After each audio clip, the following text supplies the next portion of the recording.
Welcome to B Cube Sunday morning, a place where you can learn to laugh early in the morning.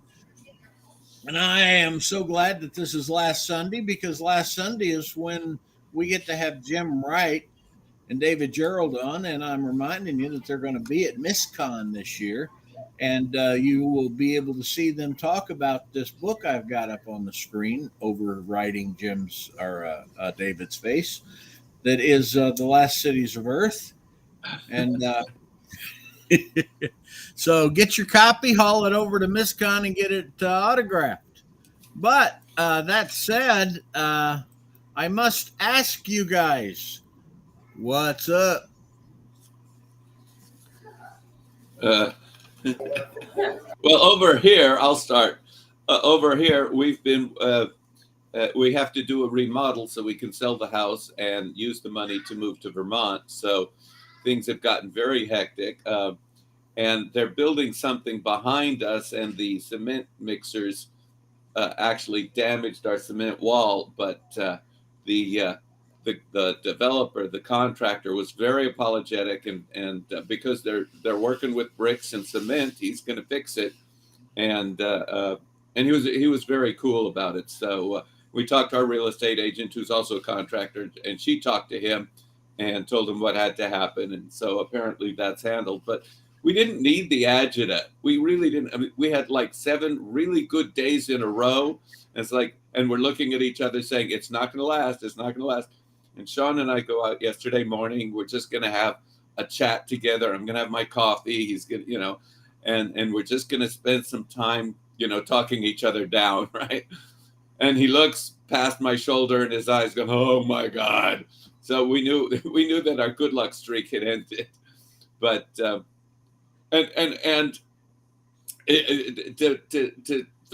follow something that Jim and I were talking about before we started.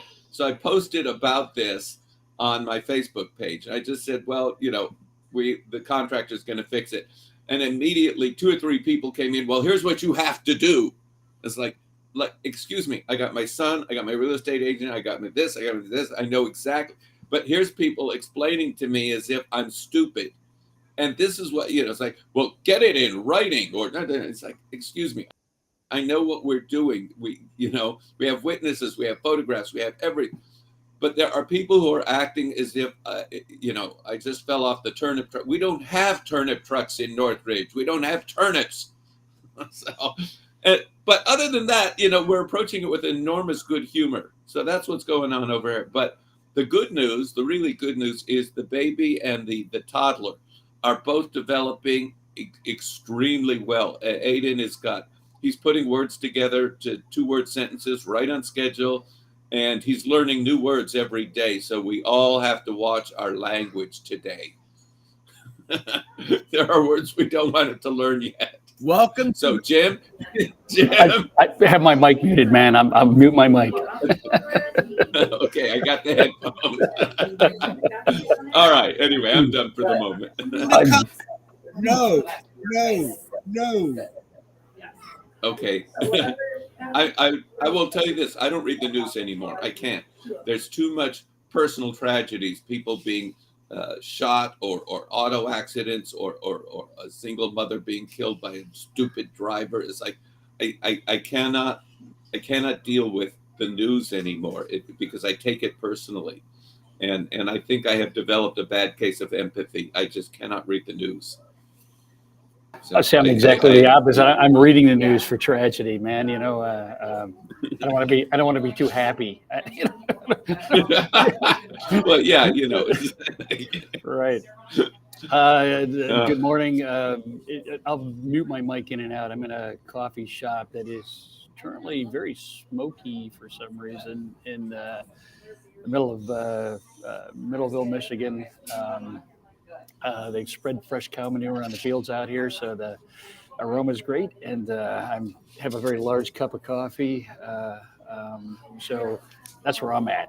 And but I will, and I have some very loud table mates over here who are discussing their medical condition. But I will do my very best to mute this microphone when I'm not talking, and we'll just go from there.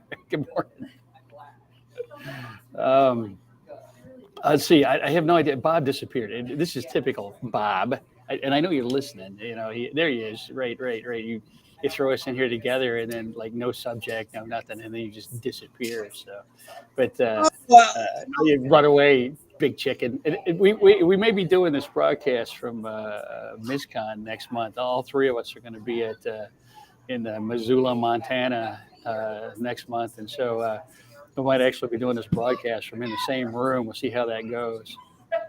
So next month might be even Put louder. us all in the same room. That's critical mass. yeah. Well, there's one thing to remember, Jim.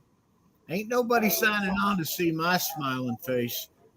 I am. I'm here for you, Bob. I had to look at the screen there, and I'm not wearing my reading glasses. I'm like, is that Brad Pitt? I don't know. Hey, Hey, if it were Brad Pitt, I'd be here. so silly question. I asked you this before the thing, but if the Supreme Court justice does it, is it really corruption? It's worse. That is such a stunning situation, and I don't know what the hell's going on. This is a brand new laptop. This is actually literally the first day that I've used it for this, and the camera keeps zooming in and out, and I'm not really sure what the hell that's all about. So bear with me. But Supreme Court justice. It's an amazing situation. I mean, literally, we have become so inured to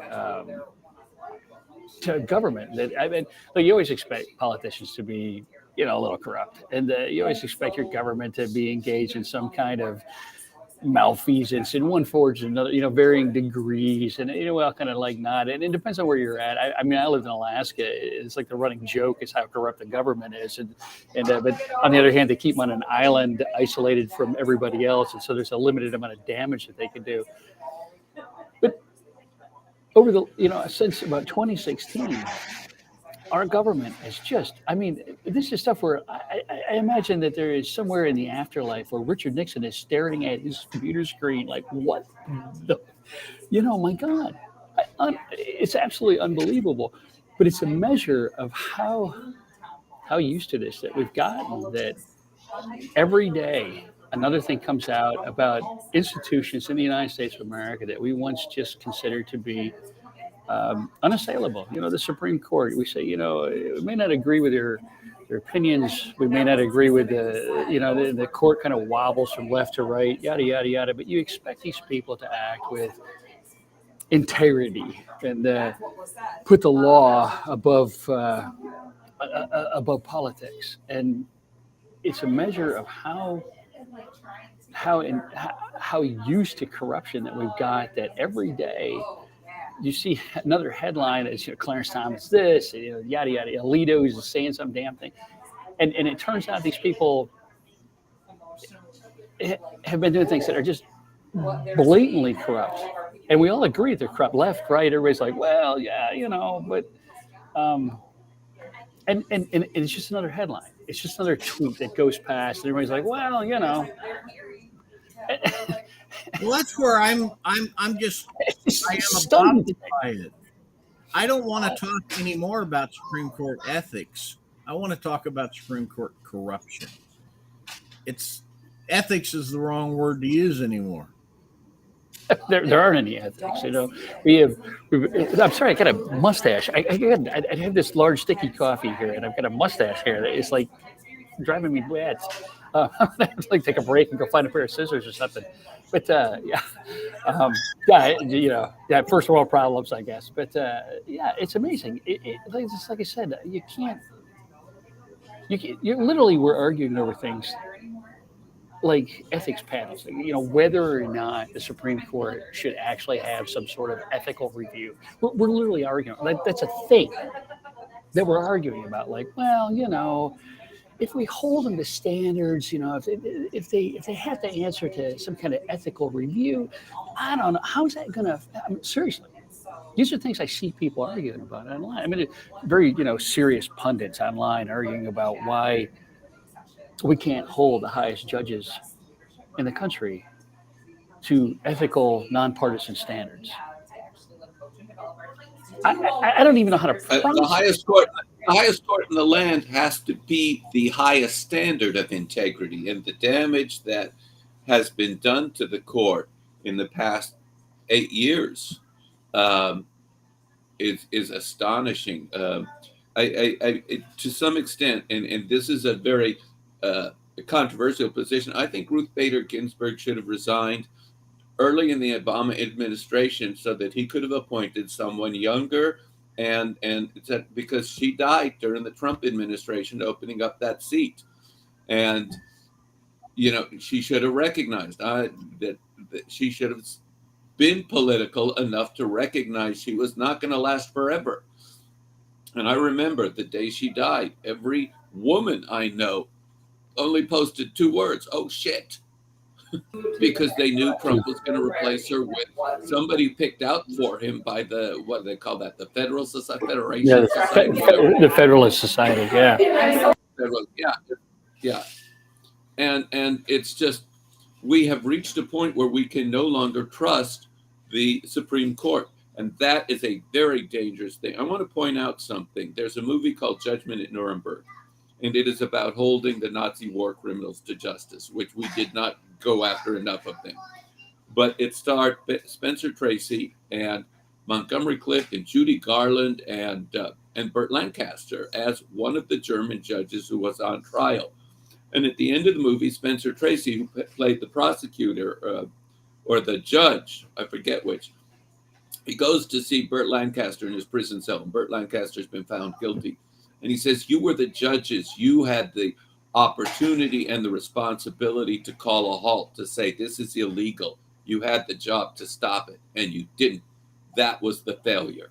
And this is the most telling point. It's like, I'm not a big Stanley Kramer fan, but that is a brilliant moment in a brilliant movie that brought it home that the importance of the law is your Supreme Court, your highest standard has to be the place where it is law, where you are a nation of law, not a nation of people. And Germany forgot that in the 30s, and we are forgetting it now. And Donald Trump, with his "I should be president for life" and forget the Constitution, and this is one of the most dangerous crossroads this nation has been at in a long, long time, because the Republican Party has bought into this idea that what they want is more important than the law of the land. And if we don't have the law of the land, then we are no longer a nation of laws. We are on our way to an authoritarian tyranny. The 2024 election is going to determine a lot. And just to go a little bit off on that, I believe that they have the Republican Party, by putting in justices that will overturn Roe versus Wade, so-called settled law. 4 of them lied and said it's settled law. They have unleashed the anger of a lot of, 70% of Americans are angry about this. So I suspect that the 2024 election is going to be very much about the abortion issue and everything else they have piled on top of it, like anti-trans stuff. And while I'm ranting, this morning I saw a thing on Facebook. Some woman named Kathy McLaren is saying we should reopen Auschwitz for trans people. And so she said that was the solution. And I just lost it. It's like, I think I had already blocked her because she doesn't show up on my Facebook feed, and I haven't checked the block list yet. But they're not even pretending anymore. They're not even pretending they're loyal to our Constitution anymore. Well, yeah, exactly. And no, I think that's a great spot. First of all, the suddenly, Hitler may have had some good ideas.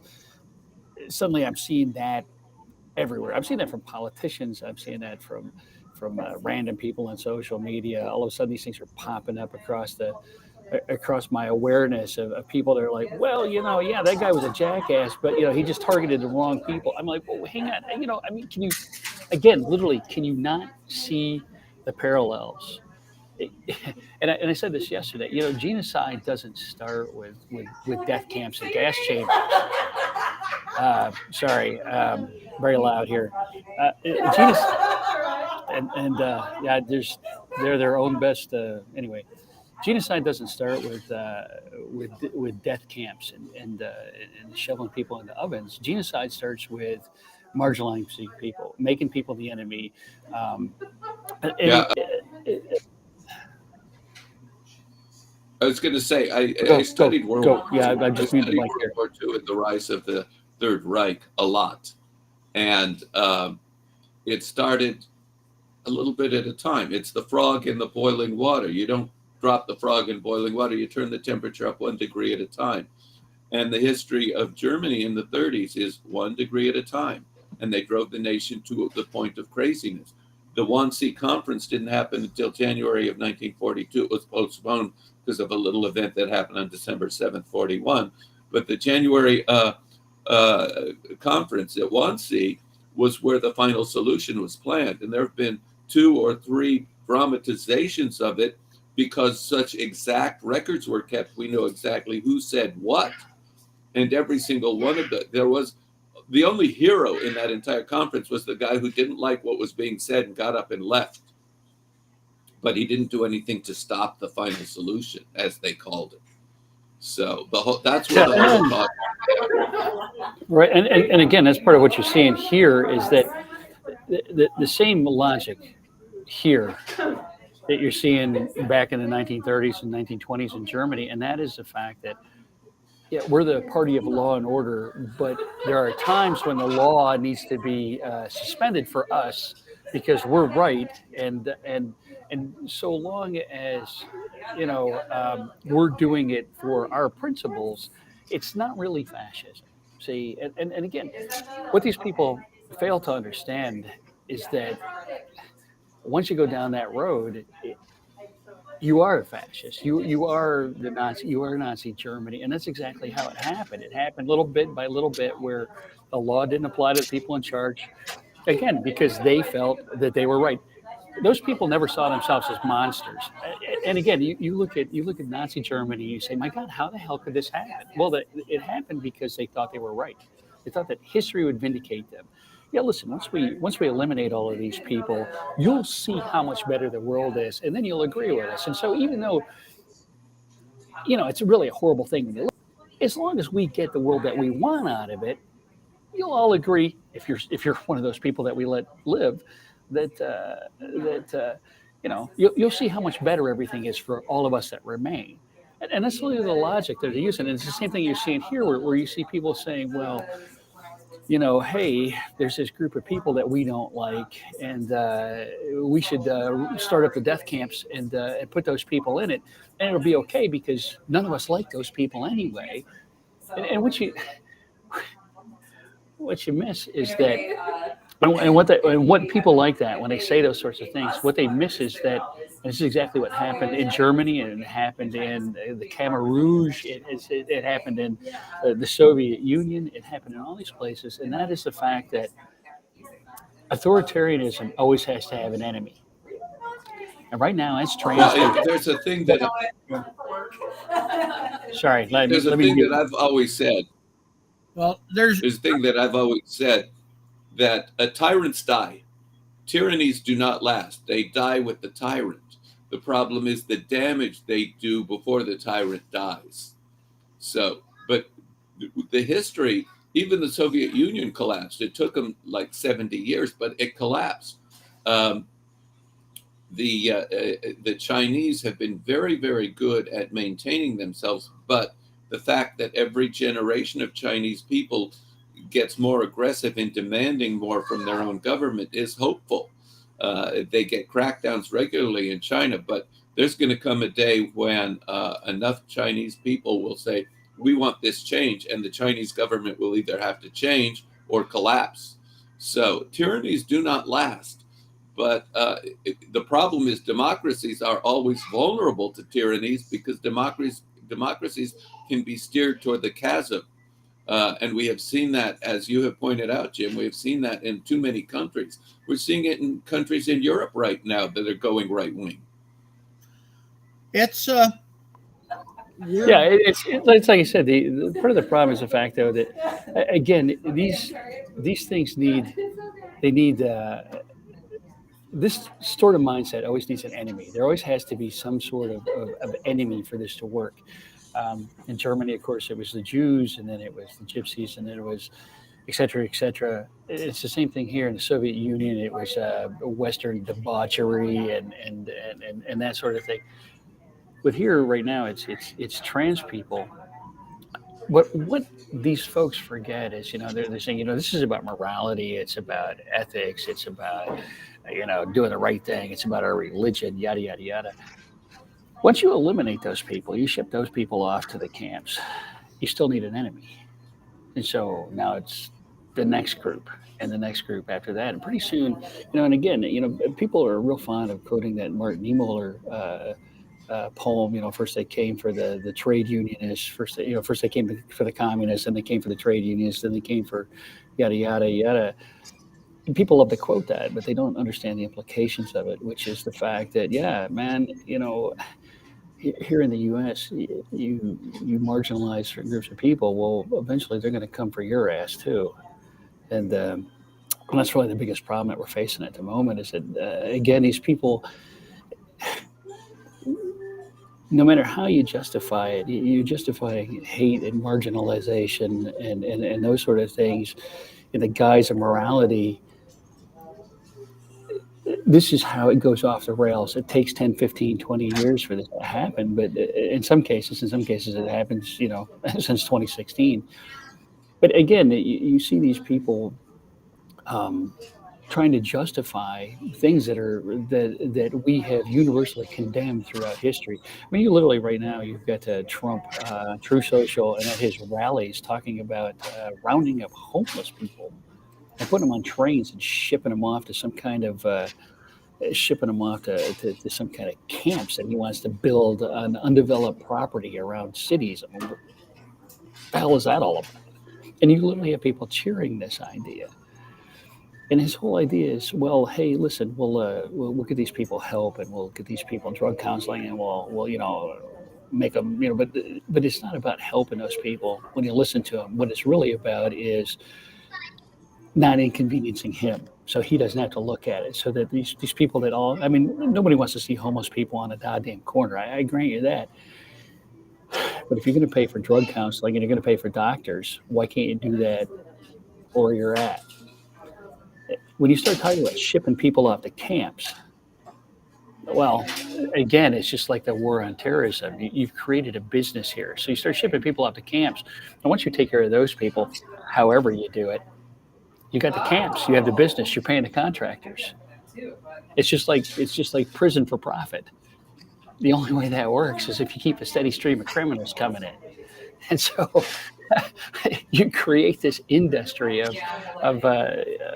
in Trump's case, these homeless processing concentration camps, whatever the hell you call it. All of this will be for profit because under their ideology, it can't be run by the government. That means you've actually hit on one of the key factors. Right. Yeah, go ahead. You've hit on one of the key reasons for the Holocaust. The Holocaust was not simply about prejudice against Jews and Gypsies and Lithuanians and whatever. The Holocaust was an economic program. It was about seizing the assets and the property of an entire class of people who they felt could not fight back.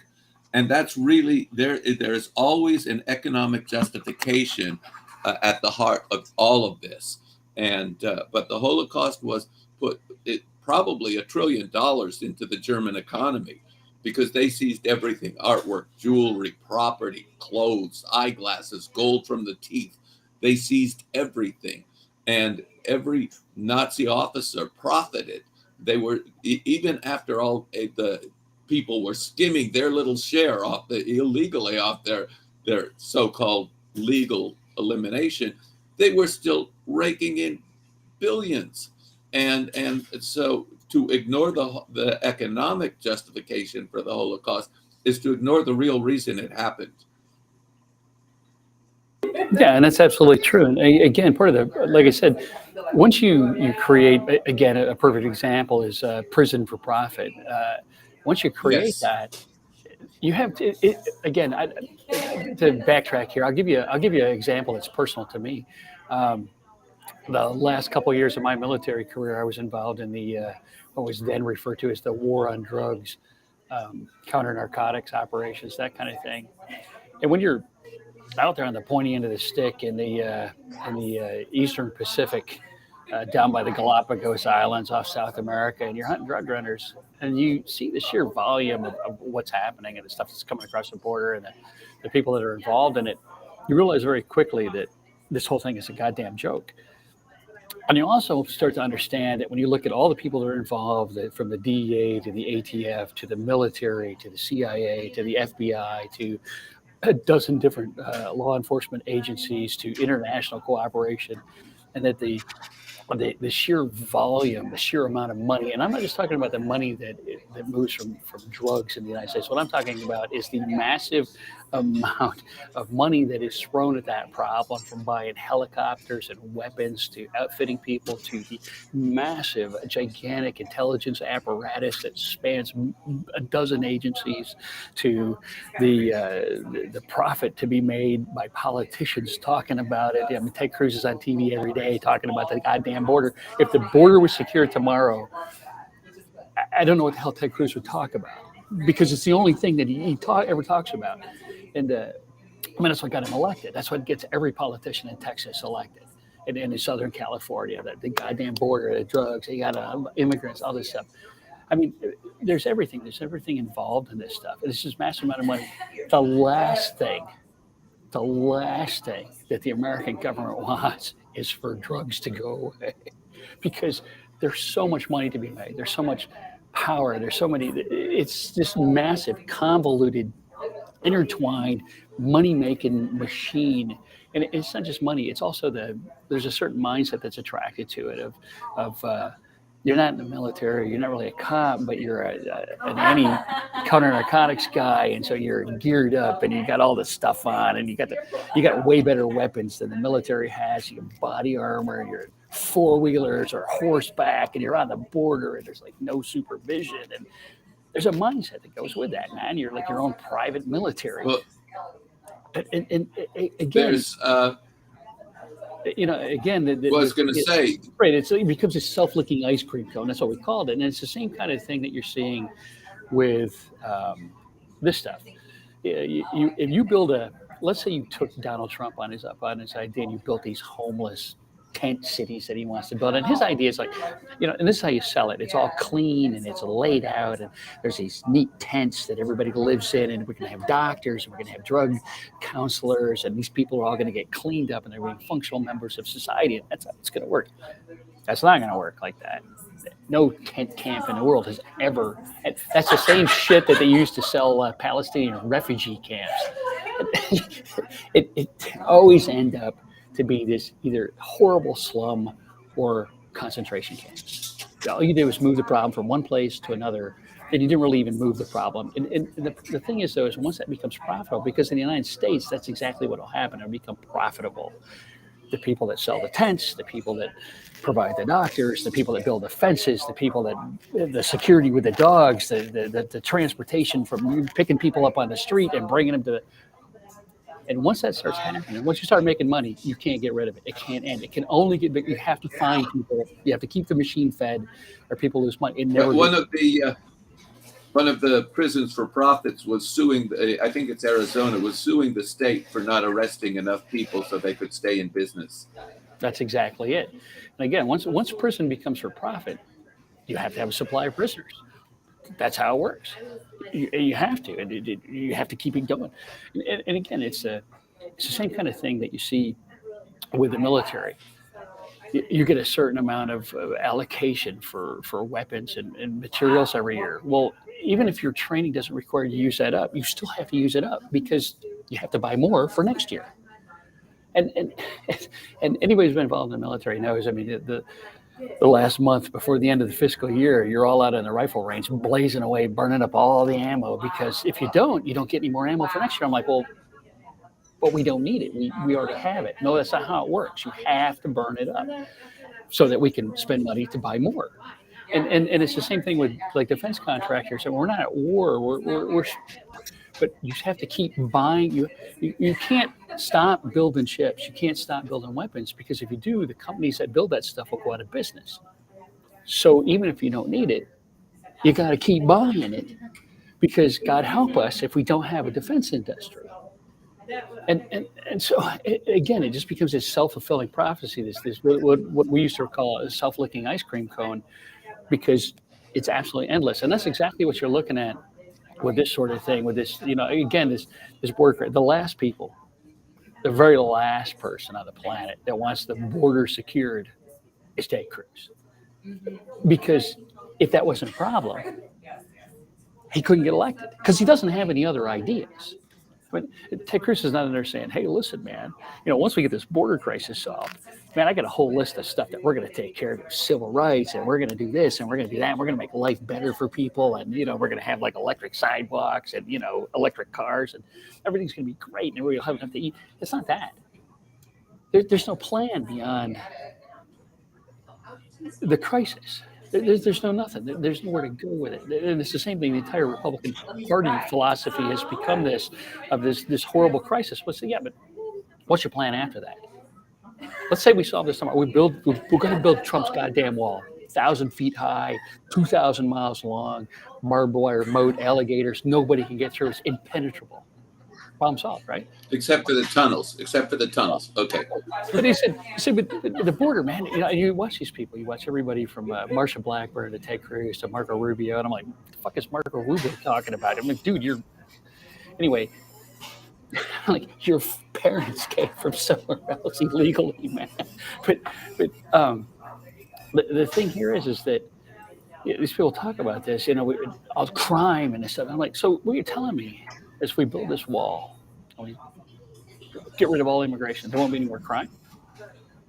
I mean, because the majority of the crime committed in America is committed by Americans, and they come here from somewhere else. But again, you don't see that. It's this emotional reaction. My God, it's those people. They're the problem. We get rid of those people. And it was the same thing in Germany. If we just get rid of the Jews, everything will be great. Except it didn't. It didn't change German society. And the truth of the matter is that German society of the 1920s, the depression that they suffered, the economic collapse, that was their own goddamn fault. That was for World War I. And of course, this is where everybody starts screaming at me about how unfair the armistice at the end of World War I was, and how Germany was treated unfairly, and yada yada. Maybe yay, maybe nay.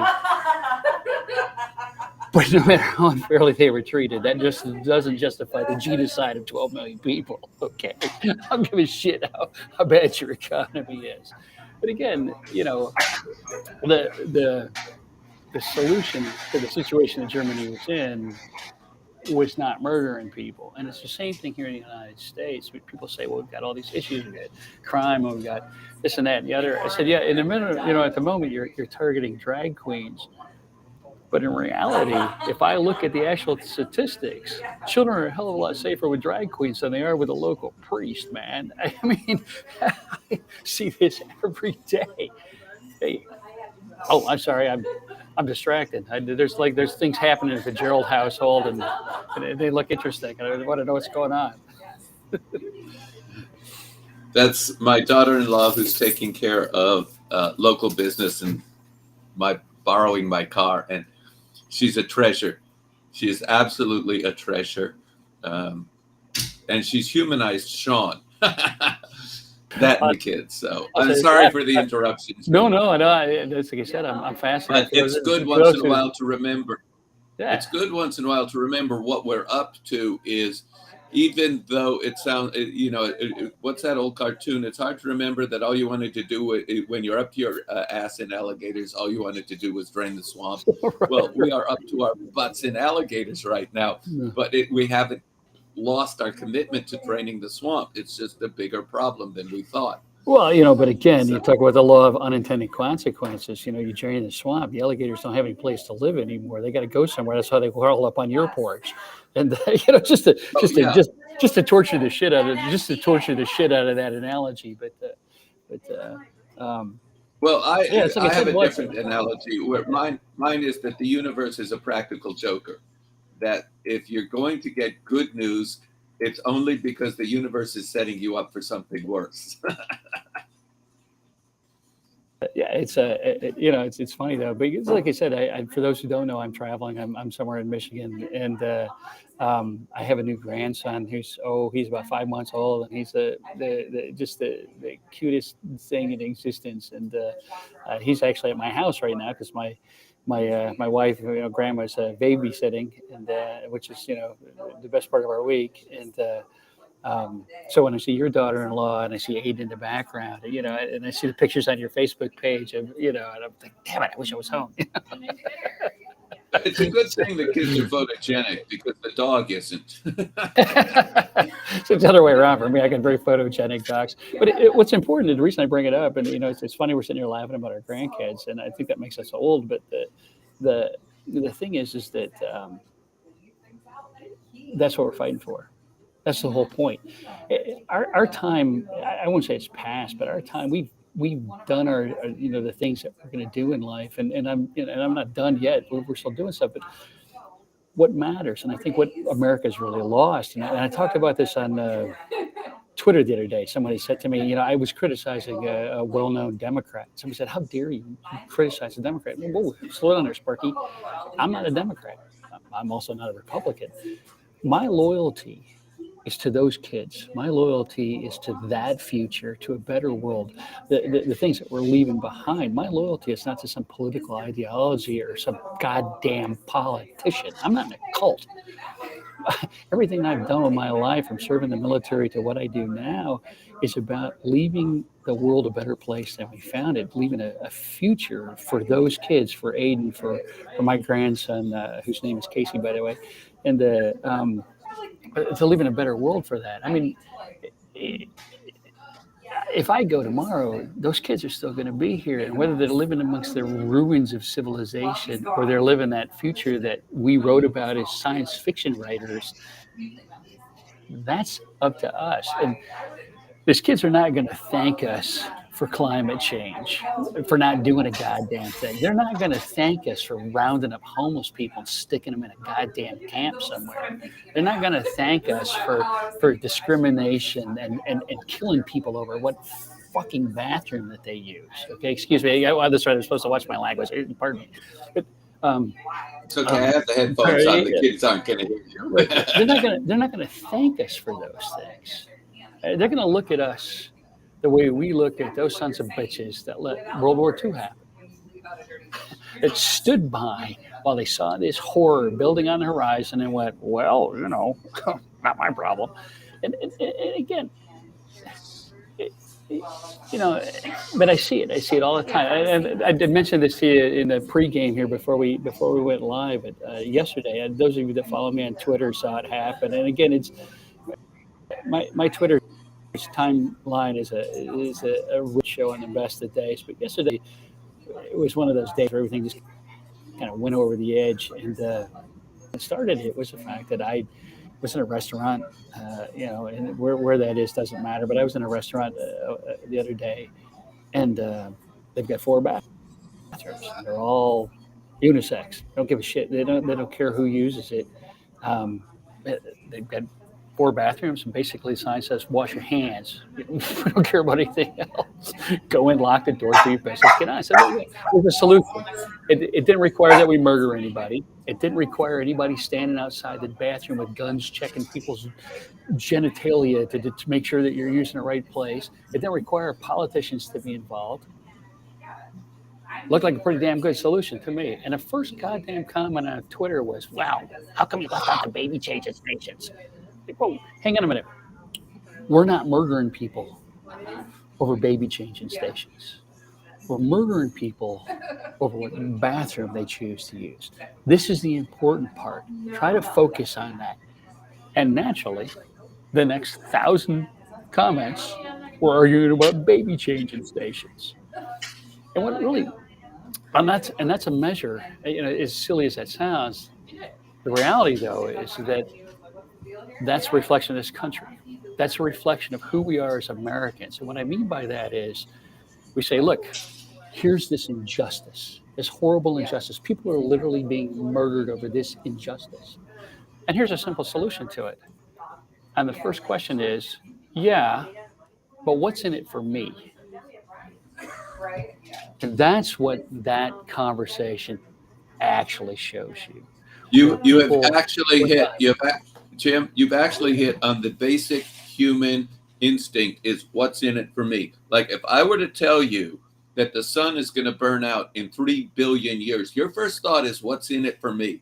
And as soon as you say, oh, nothing's in it for me, you can dismiss that piece of information. right. But if I were to tell you, that Florida is going to raise taxes, you would go, wait a minute. And see, that's Right. what the Republican Party has been playing on. Fear and hatred is somebody's going to take something away from you.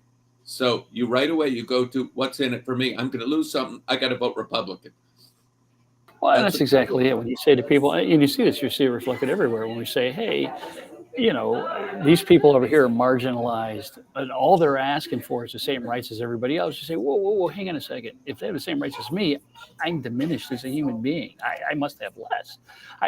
How can they be equal to me? That's not the same. That makes me lesser as a person. And that's how people see this stuff. But again, this is how things happen.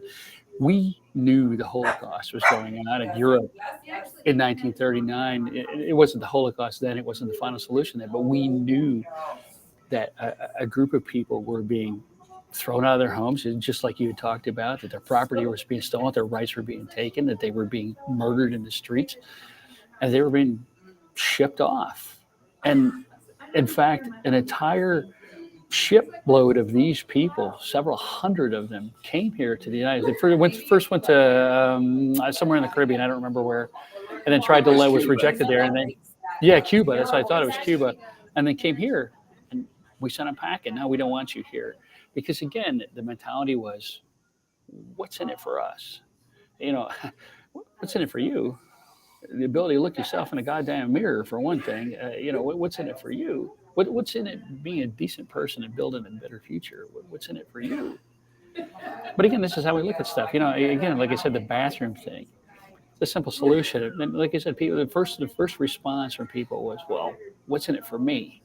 There's no this, or there's no that. These are the things that are important to me, not the fact that there's a group of people that are literally being shot to death or beaten to death or marginalized or having their rights taken away, or even their entire right to exist because you're afraid of bathrooms or because you didn't think there was lavender hand soap or some goddamn thing. And by the way, I went back there this morning for breakfast, and they've got baby changing stations in all of the bathrooms. And so we can probably focus on the people that are being marginalized now without any reservation. I was like, one of the advantages of being a grandparent is I don't have to change diapers. And when they asked me 30 years ago, what kind of a child do you want to adopt? I said, potty trained and old enough to dust, tall enough to dust. And I got Sean, which was perfect because he loves cleaning. Whenever Sean gets upset, he cleans something, so I keep him upset.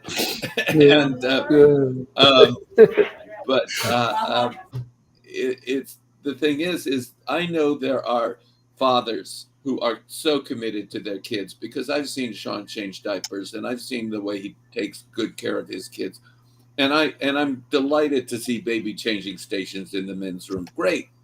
Or wherever, I don't care, as long as they're not doing it next to me when I'm sitting on the plane. Right, exactly. It's like I said,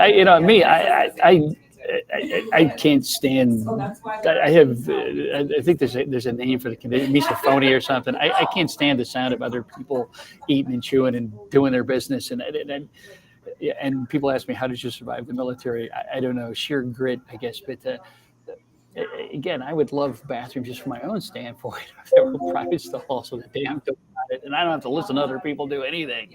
The one guy that always, I don't know about the rest of you, I would be perfectly happy standing next to a drag queen at the urinal. Wouldn't bother me nearly as much as the giant guy that comes in. I gotta tell you, I have known I've known my share of drag queens. I have never met a drag queen I wouldn't trust. I wouldn't have 2 beers with and trust with my puppy. That's the test. Would you have 2 beers and trust with the puppy? I wouldn't mind standing next to a drag queen in the bathroom, as much as it bugs me when the big butch football looking dude comes through the door. The first thing he does is it's like a reflex of these guys. They're going to spit in the urinal every time. Anyway, sorry. You probably know too much about me now. And we'll have a whole panel on this spitting in the urinal thing at MISCON. So come and enjoy that. Yes, we're going to have the urinal panel at MISCON, I That's guess. right. We'll get Jeff Sturgeon. That's right. And we get Jeff in and talk about Somebody that. did a hysterical cartoon about men's room protocols, and it's like, if there's a row of urinals and there's one person using one urinal, you're not supposed to go next to it. That's right. And there's always the one guy you walk in, and there's the one guy, and he's picked the middle one. So no matter what, I hate that guy. But yeah. Anyway, come to MISCON, buy me a coffee, and we'll have a conversation about it. It'd be great. And but it ought to be a lot of fun. Yeah, someone had mentioned that misophonia. Yeah, that's actually what it's called. It's actually a legitimate thing.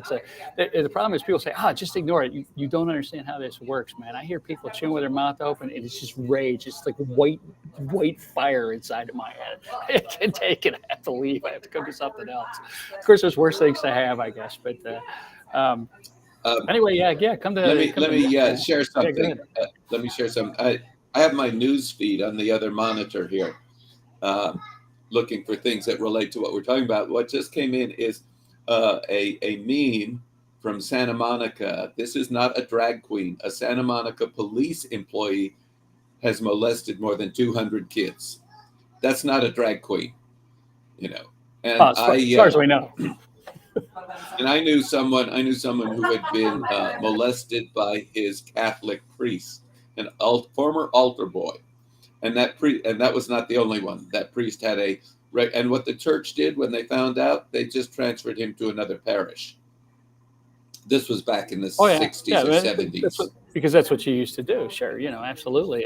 But I see this every day. I keep track of it. There's a number of accounts that I follow on social media that produce the latest thing, and it's all, like I said.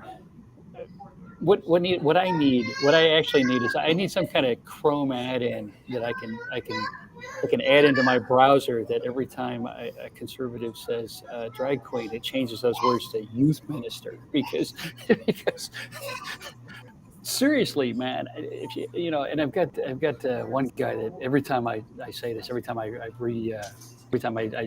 send him a news story that says, every time I post a news story that says, not a drag queen again, it's a cop, it's a youth minister, it's a politician, a basketball coach, that kind of thing. The guy sends me a link to a drag queen that molested a kid. Well, it's the same drag queen. It's like one guy, and I'm like, in any group of people, you're always going to have at least one that's the problem. I said, but. Yeah, you found one. You managed. Congratulations! In 20 years, you managed to find one drag queen that made the news for molesting kids. But meanwhile, yesterday there were 20 priests and cops and politicians and basketball coaches that did the same thing. And for God's sake, man, you can't say shit to me like this if you're not at the same time condemning people like Jim Jordan, who stood by and what. People that trusted him be molested in the goddamn shower by the team doctor. How do you justify that? I will tell you this, and whenever this subject comes up on Facebook, the comment thread fills up with people saying things like hang them, shoot them, draw and quarter them, and force tortures. And I always respond with, excuse me, the reason we don't do that is because we have due process, and that we presume innocence until proven guilty by compelling evidence in a court of law. And the reason we do that is because we are not them, is that we are supposed to be the good guys. And if we're the good guys, we have to act like the good guys. Right. That's why we have laws, to keep us from becoming a mob. Right. And this is what the Republicans are playing into. They want to create a nation of mob law, mobocracy. Sorry, it suddenly got very quiet in here because everybody's left now. So apparently it's me. But you're absolutely right, David. And again, this is something, that happened on social media yesterday, where Trump on his True Social site was talking about, he was in China, and he wasn't. I'm sorry, he wasn't in China. He was talking about the Chinese military and the Mexican military, where he's saying, those soldiers are allowed to do things, and they're, allowed to be violent. And in America, our soldiers, if they, his words were, if they touch somebody, they could get court-martialed. Well, yeah, man, we got goddamn laws. We're supposed to be the good guys, and I don't know what you mean by touch somebody, but if you mean commit war crimes, which were his favorite veterans. I mean, those are the people that he pardoned all the time, people that were convicted by the military of committing war crimes, of doing things, the same goddamn things that we condemned the Nazis for doing, or China for doing, or the Soviet Union for doing, are the same people that he's calling heroes, and that he pardoned and turned out on the street. And that you've got conservatives or MAGA hat types all talking about, yeah, those are the real heroes. They're not. They're not. You can't just go around murdering the goddamn people that you don't like. And it's the same thing in society. Yeah, it would be a hell of a lot easier if we could just off the people that we didn't like, or we could just imprison them, or we could just do whatever the hell with them, like you were talking about. It's hard to be the good guys. It's hard to have a higher moral standard. And this is something I was talking about the other day when people said to me, how dare you criticize a Democrat? I'll criticize any politician, left or right, up or down. I don't give a damn who the hell they are. People have heard me say this over and over again. If you want a better nation, you have to be better citizens. And it starts with setting aside your blind loyalty, your cult-like loyalty to a political ideology or a politician, no matter how much you might like them. I mean, I think personally, from my standpoint, and please don't write me about this, that the Barack Obama was probably one of the finest leaders this country's had, at least during my lifetime. But there were things that he did that I did not approve of, and I was outspoken about it, because I expect my leaders to adhere to a higher standard. And I'll also say that I think that Obama adhered to some of the highest standards we've seen in our lifetimes in office. And I also am pragmatic enough to realize that the office of the president sometimes has to make decisions that are not of the highest moral political standard. That are, well, not even political, but are pragmatic, that are practical. There are things that happen in war, that happen in reality, that happen in the world. I get that. And that doesn't mean that even if that's necessary, they shouldn't be criticized for it. My point is that being a better person is difficult. And this is one of the things, this is the part that gets me the most about religion. When I see people that wear their religion loudly on their sleeves, and I will pick on evangelical Christianity because I live amongst that every day, but I'm not saying it's only that. Just don't write me about this kind of stuff.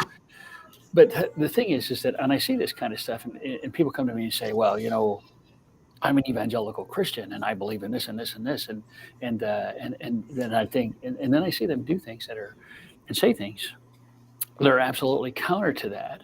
And this is the part that gets me, is because if I actually read your holy book, your prophet told you to do things that he knew you would find difficult. To be a better person, feed the hungry, clothe the poor, heal the sick, give up your earthly wealth, and follow me. The parable of the Good Samaritan. Samaritans were despised people. They were the trans people of their day. They were the Muslims in American society. They were the people that nobody could stand. And the whole point of that story is that this marginalized guy comes along and he helps the rich man that's beat up on the side of the road.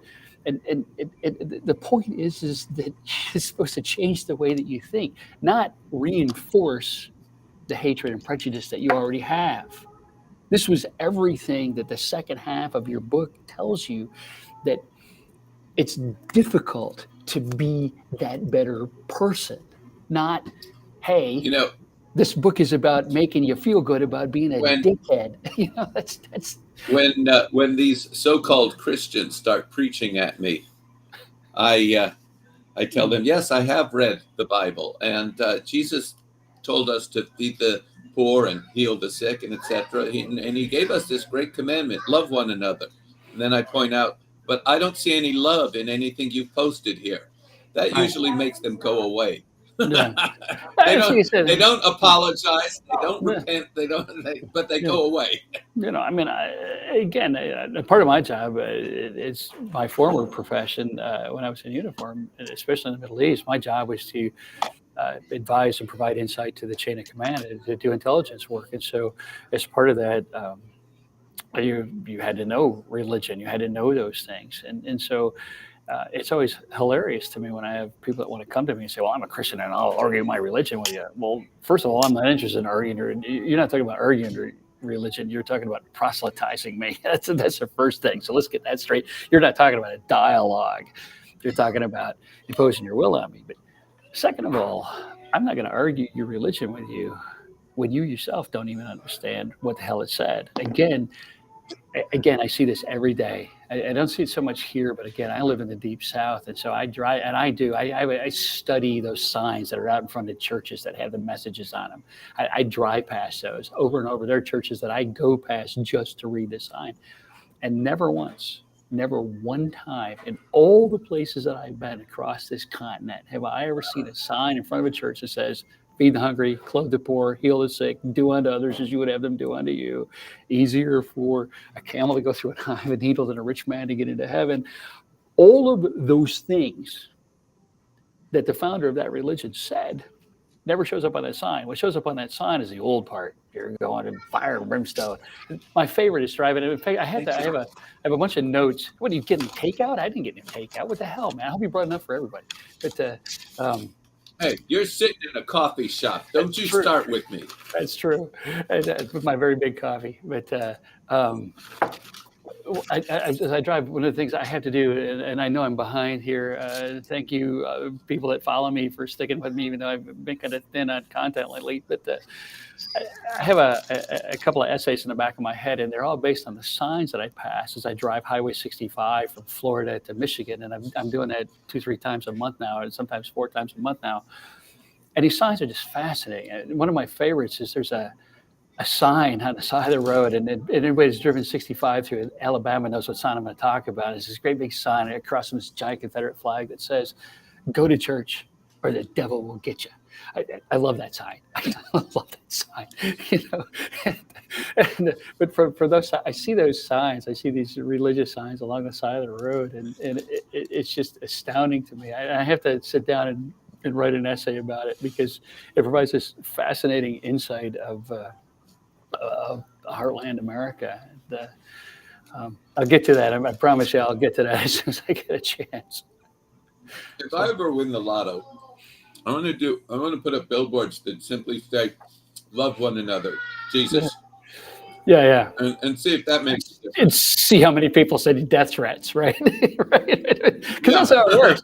I mean, I get a lot of death threats, and some of them, and seriously, I do. I get a lot of death threats, and some of them require me to contact the authorities. I've actually had 3 or 4 people sent to jail for sending me death threats. But that's always my favorite, is because whenever you say something like, we should be better people, we should treat each other with kindness, we should, build a better future, those are the ones that I get the most death threats for. I get more death threats for saying things like that than I do take away all the guns. That's crazy. See, I'm moderately jealous. People like you get death threats. Patrick Tomlinson gets swatted. Oh God, Jesus, like Pat, 37 Jesus. times now. Good grief, man. And John Scalzi has a group of people who he totally ignores, but if they are, there's nothing I love more than there's nothing I love more than when John posts some of this stuff. And I got nothing. I get an occasional nasty message on Facebook. That's it. Oh, come on! I'm entitled to a lot more hatred than that. And you're like this grumpy curmudgeon. I mean, maybe even more grumpy. That's probably why you and I get along so well. Is that we're both these curmudgeons.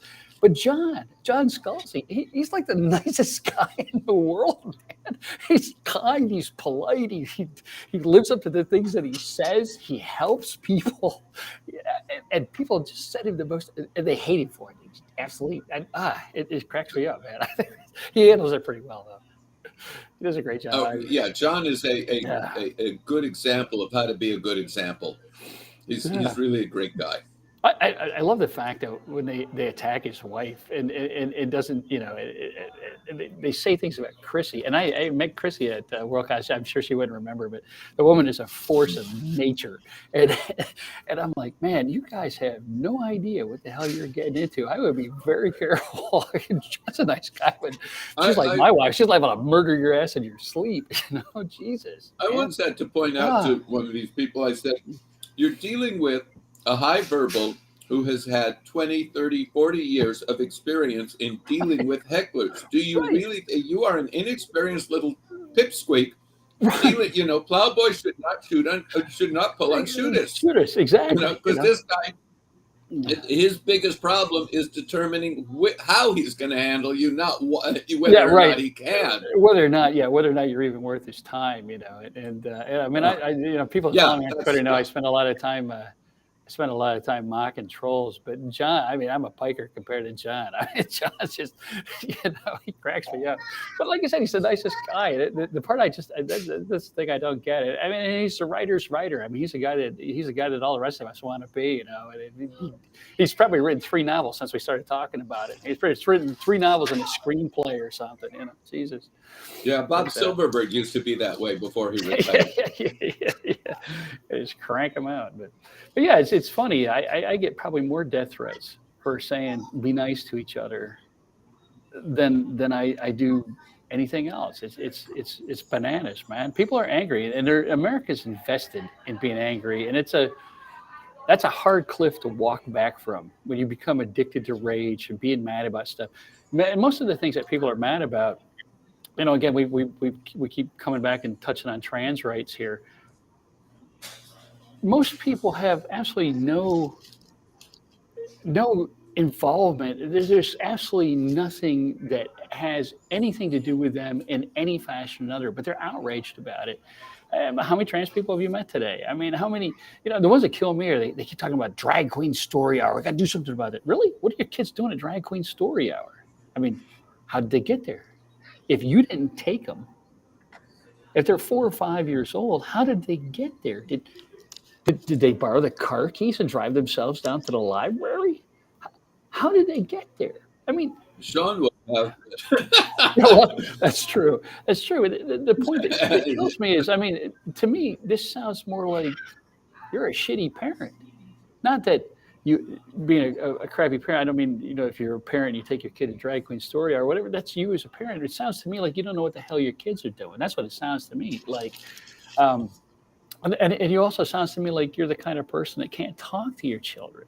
If my son had come to me when he was young, and I think he did a couple of times, and say, well, "What's a drag queen?" Well, I'm not threatened by that. He's not threatened by that.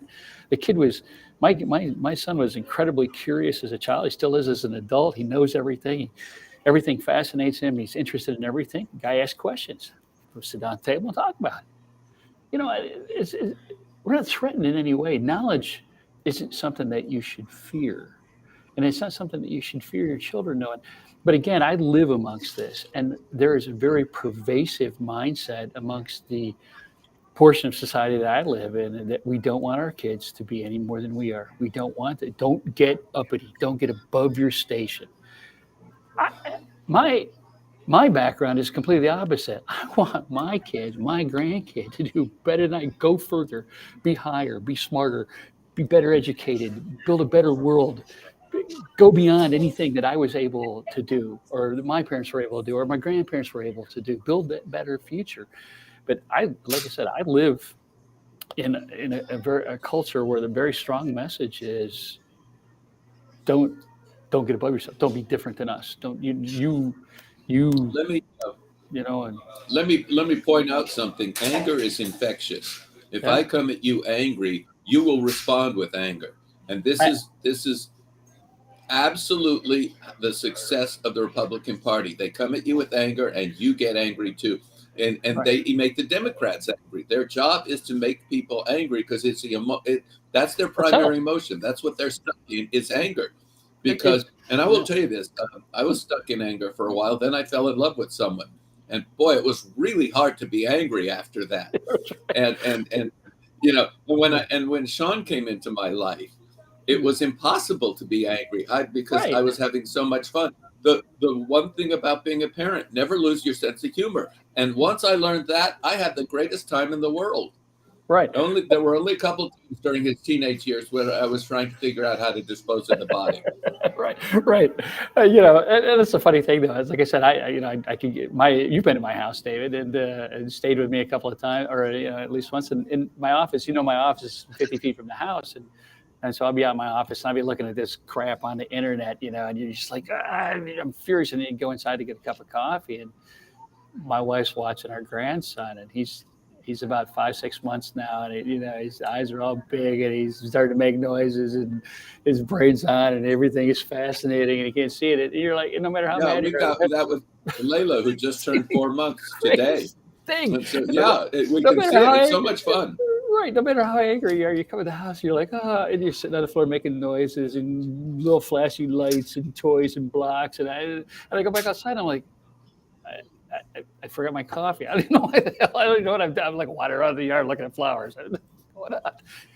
But again, this is, Fox just fired Tucker Carlson, and I can't believe that we made it a whole hour and 5 minutes and we haven't even mentioned that. But the part that I like was the fact that, they're interviewing these people and they're like, oh, Tucker Carlson, man, we don't know what the hell's the matter with that guy. We got a whole file of stuff over here. If he even talks about us, we're going to release that. I'm like, what? Because that guy was so popular with your audience, and it, and you hired him specifically to be that guy. He was the shit that guy was angry about every day. I mean, the most ridiculous nonsense. You could write an entire book about the crying along the bottom of the screen, the whatever the hell liberals are doing. There was always something. I mean, he was mad about coffee cups one day, or some goddamn woke coffee cups or some shit. I flipped it on and I'm like, you gotta be kidding me. It's absolutely ludicrous. And it's like a Saturday Night Live parody of conservatives. Like if you went to Saturday Night Live and you said, write us a character to be played by John Lovitz, and just an extremist who's just angry about the most ridiculous things, you'd get Tucker Carlson. I mean, and that's literally, and then people are like, and I run into these people. I was sitting in a waiting room here. I'm up here with my mom, and she had an appointment, and so I was sitting in a waiting room the other day. Well, she'd gone in to see the doctor, and there's an older woman sitting next to me, and also she starts talking to me. So I'm wearing the only heavy T-shirt. I thought it was going to be hot. Everybody told me it was like 80 degrees up here, so I only brought one T-shirt or one sweatshirt with me, and it's this navy one. And so I'm sitting in this, and it's colder than hell, and so I'm wearing a damn sweatshirt everywhere. And so I'm sitting in this waiting room, and all of a sudden she starts talking to me. How you're a veteran?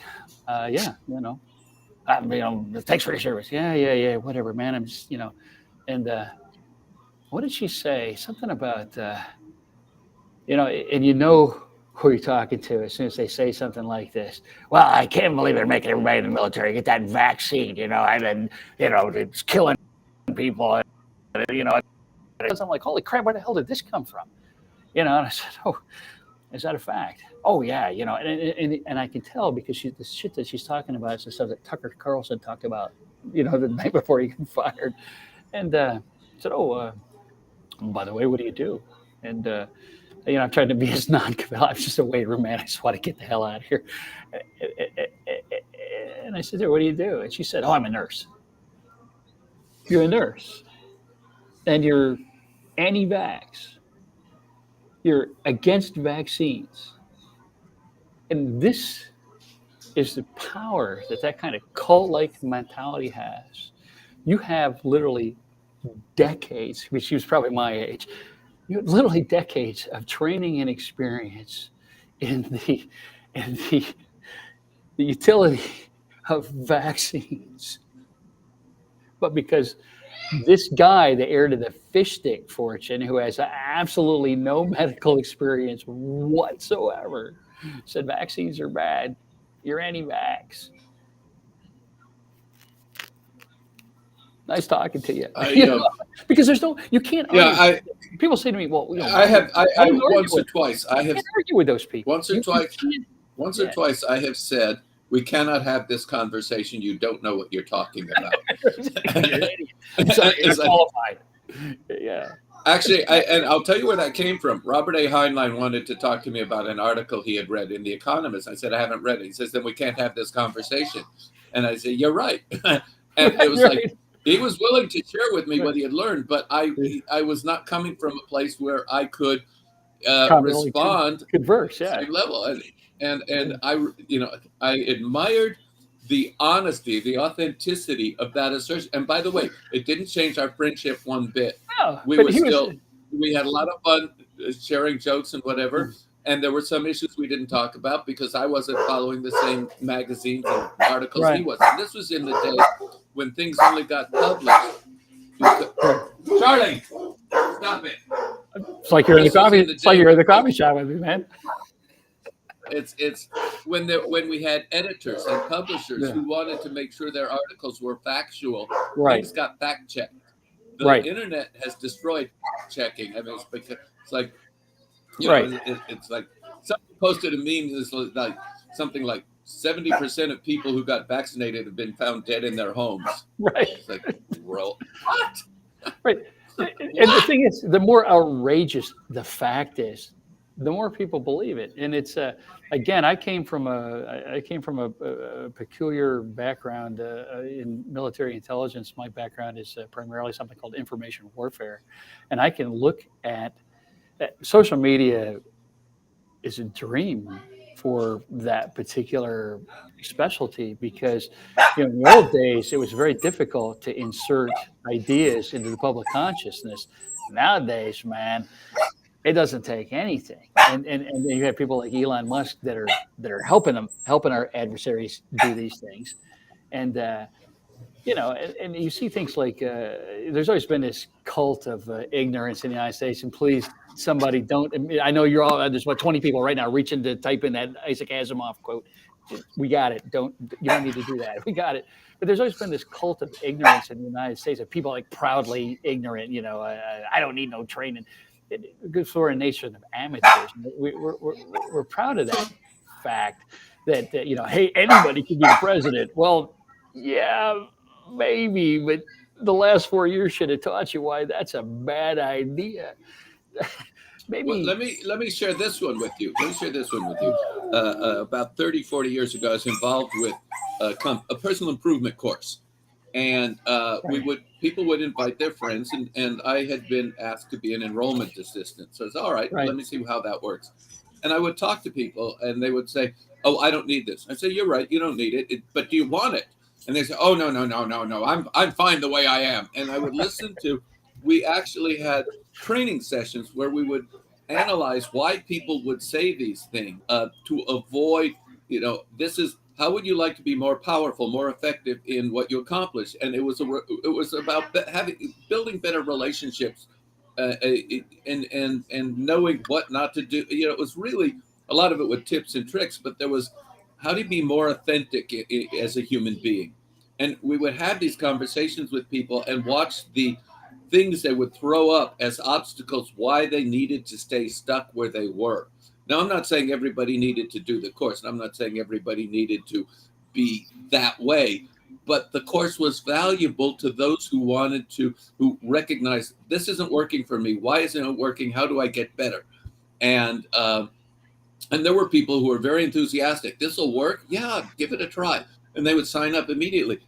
But listening to people argue for their limits, they got to stay small. And it was one of the most frustrating things. It still is today. And say, here's this great course that will address that single issue that you are working on so hard. Oh, I'm not working on it. I'm just fine the way I am.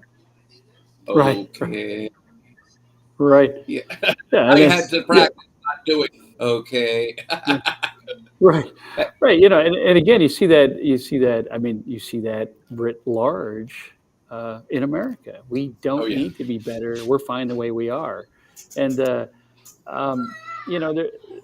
for a long time, there was this mentality of striving to be better. And again, you have to be very careful not to romanticize history. But, there used to be a fairly majority opinion in America. Now, I think we all disagree on how to go about it, but that we would try to build a better nation. And the answer now is we don't need to be any better. We're the best. we're exceptional. We don't need to change. Everybody else needs to change. And I'm going to tell you, that is right, it's not true. It is simply not true. it's absolutely not true. I run into people. I've traveled all over the world. I've been to Australia. I've been to New Zealand. I've been to Canada. I've been all over Europe. I have been to Hong Kong and mainland China. And I will tell you, they have better railroads in China. They have cleaner streets in England. They have they have better food in Paris. They have more respect for their history in Italy and Australia. They have more disrespect for everything. It's like I love it, but. To say that America is the best, we might have been the best when the rest of the world was in ruins in World War II, but we have not met the challenge of keeping to number one. And there was that show Newsroom, the first episode, where why is America the best country? Well, it isn't, and I'll tell you why.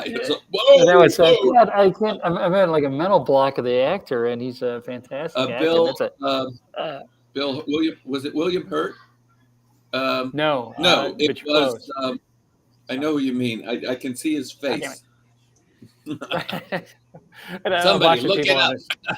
Yeah. I'm watching that. I'm watching the chat. Somebody tell me. Did I get it? No, I haven't seen it yet. It's not popped up yet. It's for God's sake, man! It's right on the tip of my tongue. But Jeff Daniels. Good job, Emily. Thanks, Emily. Jeff Daniels. It's such a poignant, tragic speech that he gives.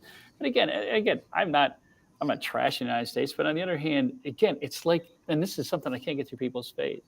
First of all, people they go, "Well, you hate America, you might as well leave."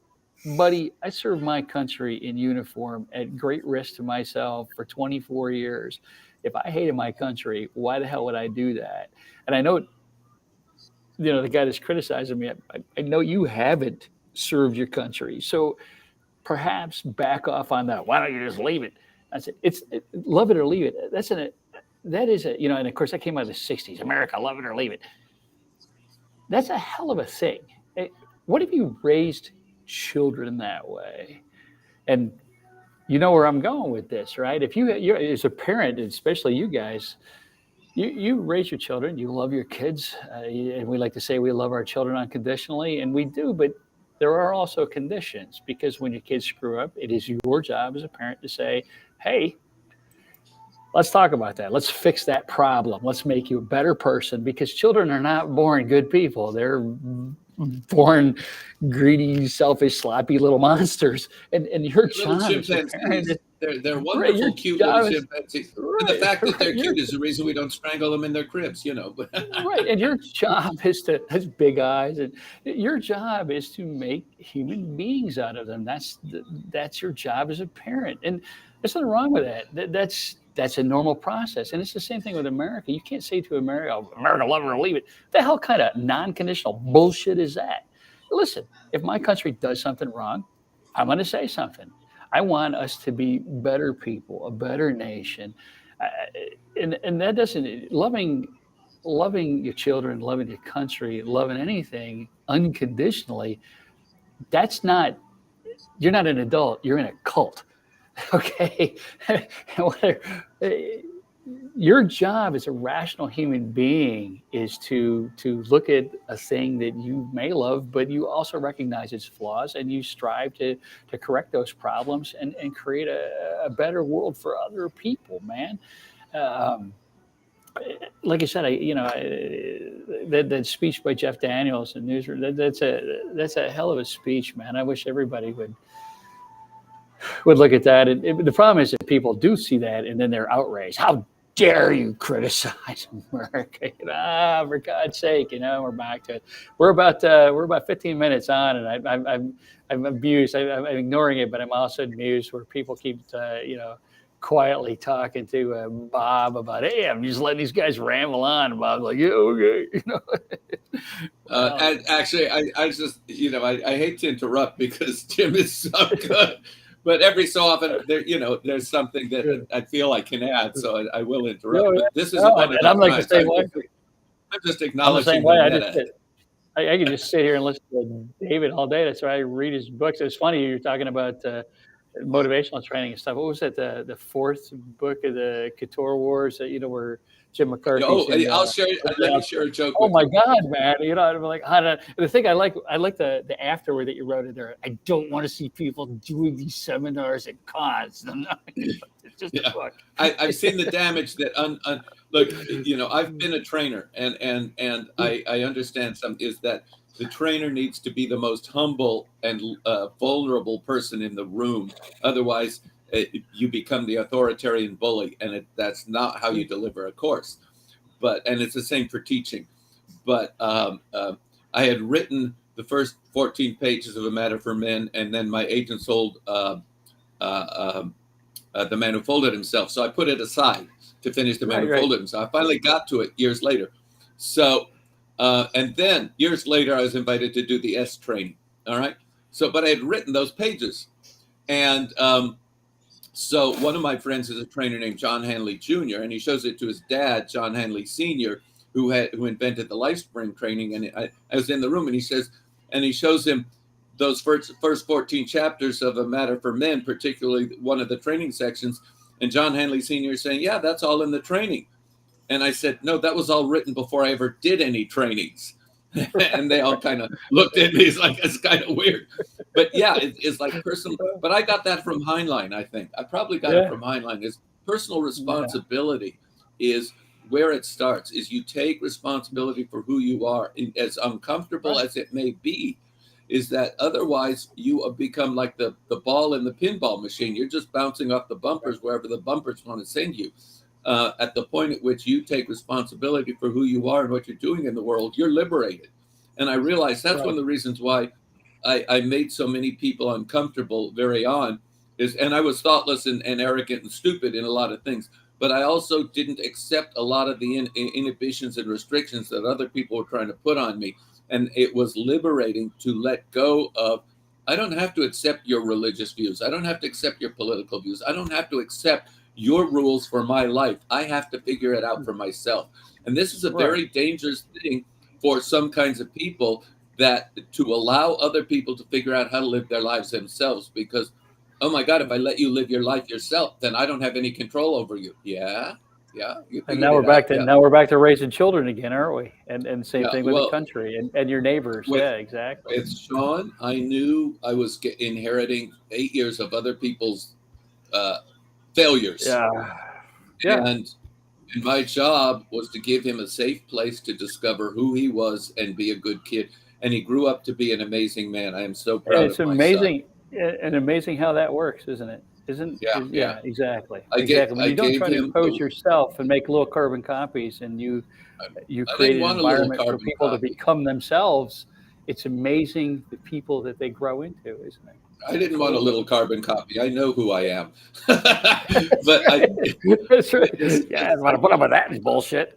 I wanted Sean to have a safe place and become the person he was meant to be, and he's done a really good job of that. He's awesome. He's a remarkable man. He's an awesome guy. You got awesome grandchildren too now. So oh my God, yeah. Yeah, I mean, if you'd have asked me 30 years ago what my future was going to be, I'll probably be old and alone, right? I was like, no, now I'm old. Now I'm still old, but now I have this. There's too many people in my house. That's right. Yeah. I can't find any time to be alone.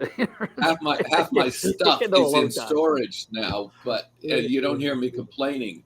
It's like I get to play with the kids when they're so bonded to their parents. I have to ask permission to play with them, but that's great. That's how they should be. They have. Yeah. I'm sorry to interrupt. Yep. But I think are you going to stop us? Are you going to stop us? Well, I just think I have one of Jim's followers must have. I'm watching it. Yeah, like I said, I'm just ignoring it. It's you left the door open, Bob, and the riffraff rolled in, and so there's trolls in the timeline here. It zips in the wire, but anyway, it's about time to wrap up anyhow, and I think it's been a pretty good day. Like I said, next month, next month we will be at MisCon.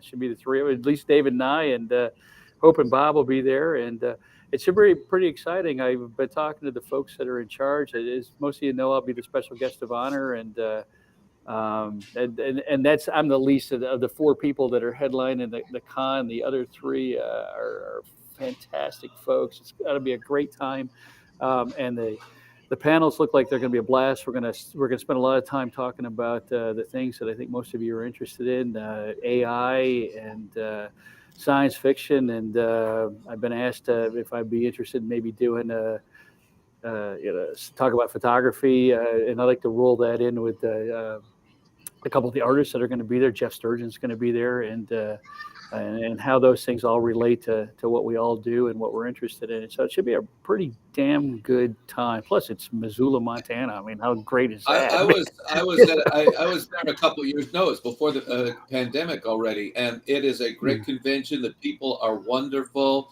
Jeff Sturgeon nothing is but a great terrific words. guy. Yeah, Jeff's a blast. His two sons were very helpful with me, and I was like, and I'm glad that he keeps me posted. He keeps everybody posted on what they're up to, and his kids are great. Yeah. He's great. He's a terrific artist, and Jeff's fantastic, and so and he's a great guy too. It's not just he's not a grumpy old artist. He's a good man. So, no, unlike you and me, we can't be trusted in the same room too long. So. Right. There's a lot. There's going to be other folks there. Jeff Leckwood's going to be there. Bob Sawyer. It should be a really great time. I just saw Bob Sawyer last week. A little party down here. He's really a great guy too. He's a lot of fun. Very interesting man. He's the one that I haven't met. I haven't met him, but he's a great. You and he are going to get along just fine. I think I own everything he's ever written, and so. It should be a good time. Those of you that can make it, we'll be looking forward to you.